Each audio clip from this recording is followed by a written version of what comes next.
6ই ডিসেম্বরের তারিখ, যেদিন বাবরি মসজিদের মতো বিতর্কিত সৌধকে ভেঙে দেওয়া হয়েছিল। 6ই ডিসেম্বর হলো সেই তারিখ যেদিন সন্ত্রাসবাদীরা পুরো দিল্লিতে 32টি বিস্ফোরক বোঝাই গাড়িতে পরপর বিস্ফোরণের ছক কষেছিল। এই ছক যদি না বানচাল হয়ে যেত তাহলে একদিনে লাখ খানেকের মতো মানুষের মৃত্যু হতে পারত। আর এই বিপুল সংখ্যক মানুষকে হত্যার ছক যে গোষ্ঠী করেছিল তার অন্যতম চাই হলো একজন সাধারণ মধ্যবিত্ত মহিলা, যিনি আবার পেশায় ডাক্তার, অর্থাৎ মানুষকে বাঁচানোর জন্য অঙ্গীকারবদ্ধ। কিন্তু ধর্মান্ধতা ও উগ্রবাদের পারদ তার মাথায় এমন চড়েছিল যে সে স্ব-ইচ্ছায় নিজের স্বামী ও সন্তানকে ত্যাগ করে জিহাদি গ্রুপে নাম লেখায়। পুলিশের হাতেই গ্রেপ্তার হওয়ার পর জেরায় এই মহিলা স্বীকার করেছে যে সে দিনের বেলায় ডাক্তারি করত ও বিকেলের পর থেকে নিজের জঙ্গি গোষ্ঠীর কাজে লিপ্ত হতো। 10ই নভেম্বর গ্রেপ্তার হওয়া এই মহিলা ডাক্তার শাহিনা শাহিদ এতটাই ব্রেনওয়াশড যে সে একজন ডাক্তার হওয়ার পরেও তার কাছে আসল কাজ হলো মানুষ মারার খেলায় লিপ্ত হওয়া এই জঙ্গি কার্যকলাপ, যা সে বিকেলের পরে করত এবং এ কথা জেরায় সে নিজেই কবুল করেছে।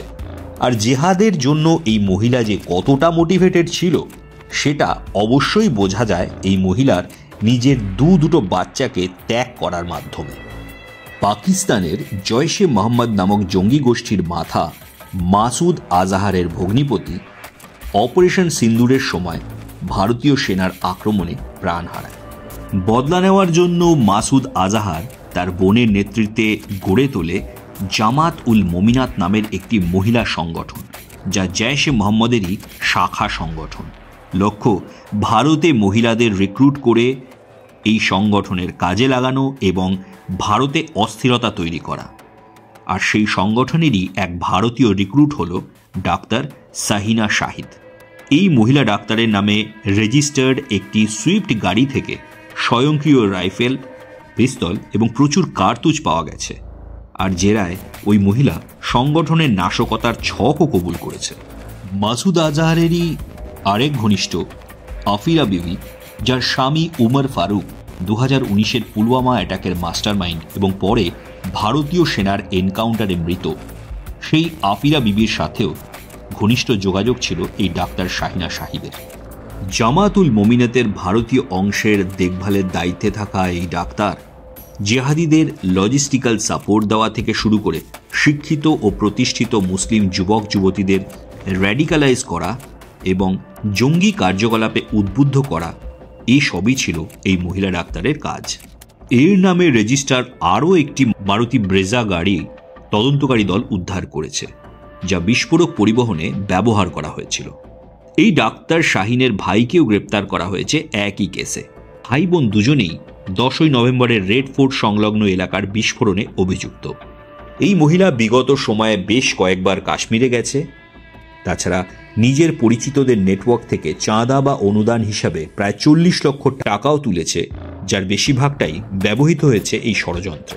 পড়াশোনায় অত্যন্ত মেধাবী এই ডাক্তার শাহিন উত্তরপ্রদেশের পাবলিক সার্ভিস কমিশনের মাধ্যমে সরকারি মেডিকেল কলেজে প্রফেসর হিসাবে নিযুক্ত হয় এবং বেশ কয়েকটি নামকরা মেডিকেল কলেজে কাজও করে।